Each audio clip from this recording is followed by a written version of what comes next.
തെരഞ്ഞെടുപ്പിലെ കനത്ത തിരിച്ചടി പരിശോധിക്കാൻ CPM വോട്ട് ചോർച്ചയും നേതാക്കൾ തമ്മിലെ ഭിന്നതയും തിരിച്ചടിയായി എന്നാണ് പാർട്ടിയുടെ പ്രാഥമിക വിലയിരുത്തൽ.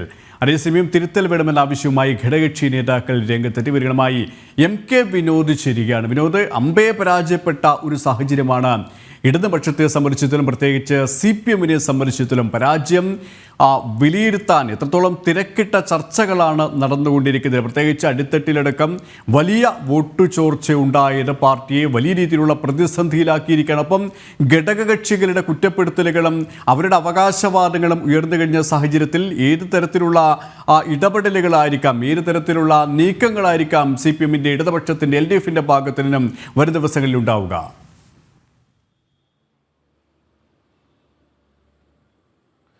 KP, തീർച്ചയായും ഇടതുപക്ഷത്തിന്, പ്രത്യേകിച്ച് CPMന് മനസ്സിലായിട്ടുണ്ട് ഇത് തങ്ങൾക്കേറ്റ കനത്ത തിരിച്ചടിയാണ് എന്നുത്തമ ബോധ്യം പാർട്ടി നേതൃത്വത്തിന് വന്നിട്ടുണ്ട്. അതുകൊണ്ടാണ് അവർ അടിയന്തിരമായി 5 ദിവസത്തെ നേതൃയോഗം ചേരാൻ വേണ്ടി തീരുമാനിച്ചിട്ടുള്ളത്. 16, 17 തീയതികളിൽ സെക്രട്ടേറിയറ്റ് ചേരും. അതിനുശേഷം 18, 19, 20 എന്നീ തീയതികളിൽ CPM സംസ്ഥാന കമ്മിറ്റിയും ചേരുകയാണ്. അങ്ങനെ 5 ദിവസത്തെ തുടർച്ചയായ നേതൃയോഗത്തിനാണ് CPM കളമൊരുക്കുന്നത്.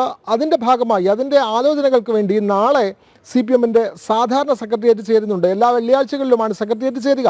സ്വാഭാവികമായും നാളെ ചേരുന്ന സെക്രട്ടേറിയറ്റ് യോഗത്തിൽ തെരഞ്ഞെടുപ്പിൽ ഉണ്ടായ തിരിച്ചടികൾ വിലയിരുത്തും. അതിൽ യാതൊരു തർക്കവുമില്ല. CPMനെ സംബന്ധിച്ച് ഇത് അവർക്ക് പുനഃപരിശോധിച്ചേ മതിയാകുകയുള്ളൂ. അവർക്ക് എവിടെയെല്ലാം തോൽവി സംഭവിച്ചു എന്നുള്ള കാര്യം അവർക്ക് പരിശോധിക്കേണ്ടതുണ്ട്. അതുകൊണ്ടാണ് മുഖ്യമന്ത്രി തന്നെ ഇന്നലെ പറഞ്ഞത് തോൽവി പരിശോധിക്കും, തിരുത്തലുകൾ വരുത്തും എന്ന് പറഞ്ഞത്. അപ്പോൾ തെറ്റുണ്ട് എന്ന് ബോധ്യമായി. അതുകൊണ്ടാണ് തിരുത്തൽ വരുത്തും എന്ന് മുഖ്യമന്ത്രി തന്നെ പ്രസ്താവനയിലൂടെ അറിയിക്കുന്നത്.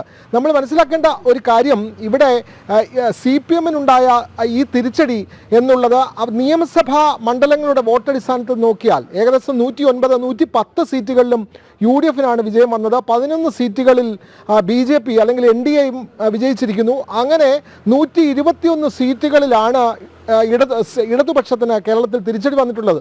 ആകെയുള്ളത് 140 സീറ്റാണ്. അതിൽ 121 സീറ്റും പോയാൽ പിന്നെ ബാക്കി വരുന്ന സീറ്റുകൾ എന്ന് പറയുന്നത് വെറും 19 സീറ്റേ ഉള്ളൂ.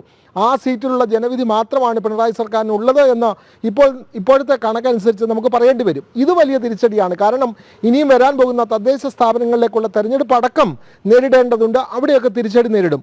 ഈ തിരിച്ചടി മനസ്സിലാക്കാൻ വേണ്ടി കൂടുന്നതിനൊപ്പം തന്നെയാണ് മറ്റൊരു തലവേദന വന്നിട്ടുള്ളത്. രാജ്യസഭാ സീറ്റാണ്. രാജ്യസഭാ സീറ്റിൽ ഇപ്പോൾ തന്നെ ഇടതുപക്ഷത്തെ ഘടകകക്ഷികളെല്ലാം അവർ വലിയ തർക്കത്തിൽ തന്നെ മുമ്പിലേക്ക് വന്നിരിക്കുന്നു. പ്രധാനമായും നമ്മൾക്കറിയാം 3 രാജ്യസഭാ സീറ്റിൽ ഒഴിവ് വരുന്നു. അതിൽ 2 സീറ്റിലാണ് LDFന് ജയിക്കാൻ കഴിയുക. ഒരു സീറ്റ് CPM ഏറ്റെടുത്താൽ പിന്നീട് വരുന്ന ഒരു സീറ്റ് ആർക്ക് നൽകുമെന്നുള്ളതാണ് ഇപ്പോഴത്തെ തർക്കം. CPIയുടെ ബിനോയ് വിശ്വവും അതേപോലെ തന്നെ കേരള കോൺഗ്രസ് മാണി ഗ്രൂപ്പിൻ്റെ ജോസ് കെ മാണിയുടെയും കാലാവധി അവസാനിക്കുന്നു. സ്വാഭാവികമായി ഈ 2 ഘടകകക്ഷികൾ തങ്ങൾക്ക് അവകാശപ്പെട്ടതാണ് രാജ്യസഭാ സീറ്റ് എന്ന് പറഞ്ഞ് രംഗത്ത് വന്നിട്ടുണ്ട്. CPI ഇപ്പോൾ തന്നെ രംഗത്ത് വന്നിട്ടുണ്ട്. ഒരു വിട്ടുവീഴ്ചയ്ക്കും തയ്യാറല്ല. കാരണം അവർ കേരളത്തിൽ മത്സരിച്ച 4 സീറ്റിലും പരാജയപ്പെട്ടു എന്നുള്ളതാണ്. ആനി രാജ വയനാട്ടിൽ പരാജയപ്പെടുന്നു. അതേപോലെ തന്നെ അരുൺകുമാർ മാവേലിക്കരയിൽ പരാജയപ്പെടുന്നു. പന്ന്യൻ രവീന്ദ്രൻ തിരുവനന്തപുരത്ത് 3ാം സ്ഥാനത്തേക്ക് പോകുന്നു. സുരേഷ് ഗോപിയോട് തൃശ്ശൂരിലെ സ്ഥാനാർത്ഥിയും പരാജയപ്പെടുന്നു. ഇത്തരത്തിൽ 4 സീറ്റും ലോക്സഭയിൽ നഷ്ടപ്പെടുന്നു. അങ്ങനെ വരുമ്പോൾ രാജ്യസഭ ഞങ്ങൾക്ക് തന്നെ നൽകണം എന്നുള്ള നിലപാട് കടുപ്പിക്കുകയാണ് CPI. കേരള കോൺഗ്രസ് മാണി ഗ്രൂപ്പിൻ്റെ പ്രശ്നം എന്ന് പറയുന്നത് അവർക്കുണ്ടായിരുന്ന ലോക്സഭയിലെ ഏക തരി എന്ന് പറയുന്നത് തോമസ് ചാഴിക്കാടൻ കോട്ടയത്ത് നിന്നും, അതും ഇത്തവണ പരാജയപ്പെട്ടു. അപ്പോൾ സ്വാഭാവികമായും അവർക്ക് രാജ്യസഭയിൽ പ്രാതിനിധ്യം വേണം. അതുകൊണ്ട് അവർ തർക്കവുമായി രംഗത്തുണ്ട്. CPI പറയുന്നത് സംസ്ഥാന ഭരണപരിഷ്കരണ കമ്മീഷൻ ചെയർമാൻ സ്ഥാനം മാണി ഗ്രൂപ്പിന് നൽകുക, രാജ്യസഭാ സീറ്റ് ഞങ്ങൾക്ക് നൽകുക എന്നുള്ളതാണ്. അത് വലിയൊരു ഓപ്ഷനാണ്. കാരണം മുൻ മുഖ്യമന്ത്രി VS അച്യുതാനന്ദൻ ഇരുന്ന പദവിയാണത്. അദ്ദേഹം ഇപ്പോൾ പ്രായാധിക്യം കാരണം അദ്ദേഹം വിശ്രമിക്കുന്നതിനാൽ ആ പദവിയിലേക്ക് ആരെയും പകരം നിയോഗിച്ചിട്ടുമില്ല. ഭരണപരിഷ്കരണ ചെയർമാൻ സ്ഥാനം അത് ക്യാബിനറ്റ് റാങ്കുള്ള പദവിയാണ്. അതുകൊണ്ട് ആ പദവി മാണി ഗ്രൂപ്പിന് നൽകി ഒരു ഫോർമുല രൂപപ്പെടുന്നുണ്ട്. പക്ഷേ അതുമാത്രമല്ല പ്രശ്നം. RJD, ശ്രേയാംസ് കുമാർ നേതൃത്വം നൽകുന്ന RJD, അതേപോലെ തന്നെ NCP എന്നീ പാർട്ടികളും രാജ്യസഭാ സീറ്റ് ചോദിച്ച് മുമ്പിൽ വന്നിട്ടുണ്ട്. ഈ പ്രശ്നങ്ങളൊക്കെ എങ്ങനെ പരിഹരിക്കും എന്നുള്ളതും കൂടി നാളെ ചേരുന്ന CPM സംസ്ഥാന സെക്രട്ടേറിയറ്റ് യോഗം ചർച്ച ചെയ്യുമെന്നാണ് നമ്മൾ മനസ്സിലാക്കുന്നത്. KP വിനോദ്, ഒപ്പം തന്നെ ഈ വലിയ പരാജയത്തിൻ്റെ പശ്ചാത്തലത്തിൽ മുഖ്യമന്ത്രി പിണറായി വിജയൻ്റെ പ്രതികരണം കൂടി ശ്രദ്ധേയമാണ്. കാരണം തിരുത്തലുകൾ വരുത്തും, പരിശോധിക്കും എന്ന രീതിയിലുള്ള ഒരു പരാമർശമാണ് അദ്ദേഹത്തിൻ്റെ ഭാഗത്തിനുണ്ടായത്. അദ്ദേഹം ഈ മൗനം വെടിയണമെങ്കിൽ പാർട്ടി എത്രത്തോളം പ്രതിസന്ധിയിലാണ് അകപ്പെട്ടിരിക്കുന്നത് എന്ന യാഥാർത്ഥ്യം നമുക്ക് മനസ്സിലാക്കാൻ സാധിക്കും. കാരണം വലിയ രീതിയിലുള്ള പ്രതിസന്ധിയിലൂടെ സംസ്ഥാനം കടന്നു പോകുമ്പോൾ മന്ത്രിമാരുടെ അടക്കം ധൂർത്ത് ക്ഷേമ പെൻഷനുകൾ മുടങ്ങിയത്, ഈ സർക്കാർ ജീവനക്കാരുടെ പ്രതിസന്ധി, ഇതൊക്കെയാണ് വലിയ തിരിച്ചടി. അടിസ്ഥാന വർഗത്തിൻ്റെ ഒരു പാർട്ടി എന്ന് അവകാശപ്പെട്ട് അധികാരത്തിലേറിയ CPM-നെ സംബന്ധിച്ചിടത്തോളം, ഇടതുമുന്നണിയെ സംബന്ധിച്ചിടത്തോളം ആ ഒരു അടിസ്ഥാന വർഗത്തെ കൈയൊഴിഞ്ഞതാണ് ഇത്രത്തോളം തിരിച്ചടി സമ്മാനിച്ചത് എന്നുള്ള വിലയിരുത്തൽ പാർട്ടിയുടെ ബ്രാഞ്ച് തലത്തിലടക്കം ഏറ്റവും അടിത്തട്ടിലുള്ള വിഭാഗങ്ങളിലടക്കം ഇതിനകം ശക്തമായി കഴിഞ്ഞു. അതുകൊണ്ട് തന്നെ അത്തരത്തിലുള്ള ഒരു മാറ്റം, അല്ലെങ്കിൽ ഒന്ന് മാറാതെ, അല്ലെങ്കിൽ പഴയ രീതിയിലേക്ക് ഈ അടിസ്ഥാന വർഗത്തെ തിരികെ കൊണ്ടുവരാതെ ഞങ്ങൾക്ക് രക്ഷയില്ല എന്നുള്ളൊരു തിരിച്ചറിവ് അത് പാർട്ടിയെ ഏത് തരത്തിലുള്ള ഒരു മാറ്റത്തിന് പ്രേരിപ്പിക്കുന്നുണ്ട് എന്ന് വേണമെന്ന് നമുക്ക് മനസ്സിലാക്കാനല്ലേ? തീർച്ചയായും KP, നമ്മൾക്കറിയാം സംസ്ഥാനത്ത് വിവിധ ക്ഷേമ പെൻഷനുകൾ അത് നൽകിയിട്ട് 6 മാസം കഴിയുന്നു. KSRTC-യിൽ കൃത്യമായി ശമ്പളം നൽകാൻ കഴിയുന്നില്ല. ഇത്തരം പ്രതിസന്ധികൾ നിലനിൽക്കുമ്പോഴാണ് മന്ത്രിമാരുടെയും മുഖ്യമന്ത്രിയുടെയും ഒക്കെ ധൂർത്ത് ഒരു വഴിക്ക് നടക്കുന്നത്. ഈ കേരളീയം പരിപാടിക്കൊക്കെ ചെലവഴിച്ച കോടിക്കണക്കിന് രൂപ ഇതൊക്കെ ജനങ്ങളുടെ മുമ്പിലുണ്ട്. നവകേരള സദസ്സ് എന്ന് പറഞ്ഞിട്ട് ആധുനിക ബസ്സുമായി 140 നിയോജക മണ്ഡലങ്ങളിലും ഈ 22 മന്ത്രിമാരും മുഖ്യമന്ത്രിയും എല്ലാവരും സഞ്ചരിച്ച കാലം വിദൂരമായിരുന്നില്ല. എന്നിട്ടാണ് ഈ പുതിയ ജനവിധി വന്നിട്ടുള്ളത്. അപ്പോൾ ജനങ്ങളെല്ലാം ഈ സർക്കാരിനെ എതിർക്കുന്നു, വെറുക്കുന്നു എന്നതിൻ്റെ പ്രകടമായ തെളിവാണ് ഇത്തവണ ലോക്സഭയിലുണ്ടായ ഈ തിരിച്ചടി.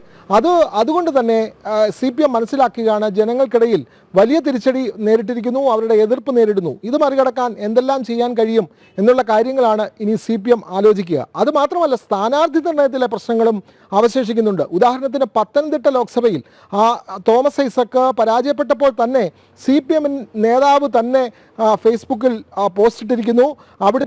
അവിടെ നേരത്തെ സ്ഥാനാർത്ഥിയാകുമെന്ന് നേരത്തെ തന്നെ പറഞ്ഞു കേട്ടിരുന്ന റാന്നി മുൻ MLA രാജു എബ്രഹാമിൻ്റെ ചിത്രം വെച്ചിട്ട് സ്വർണം വെച്ചിട്ടെന്തിനി എന്നുള്ള ആ പരസ്യവാചകമിട്ട് തോമസ് ഐസക്കിനെതിരെ പോസ്റ്റ് ഇട്ടു. അതൊക്കെ നമ്മൾ കഴിഞ്ഞ ദിവസം വാർത്തകളായി കൊടുത്തതാണ്. ഇത്തരത്തിൽ എല്ലാ മണ്ഡലങ്ങളും സ്ഥാനാർത്ഥി നിർണയത്തിൽ പോലും പിണറായി വിജയനും അങ്ങനെ അദ്ദേഹത്തോട് ചേർന്ന് നിൽക്കുന്ന ആളുകളും മാത്രം തീരുമാനിച്ച ഒരു സ്ഥാനാർത്ഥി പട്ടിക പുറത്തു വന്നതിലൊക്കെ പാർട്ടി അണികൾക്കും പാർട്ടി പ്രവർത്തകർക്കും ഒക്കെ വലിയ അസ്വസ്ഥതയുണ്ടായിരുന്നു.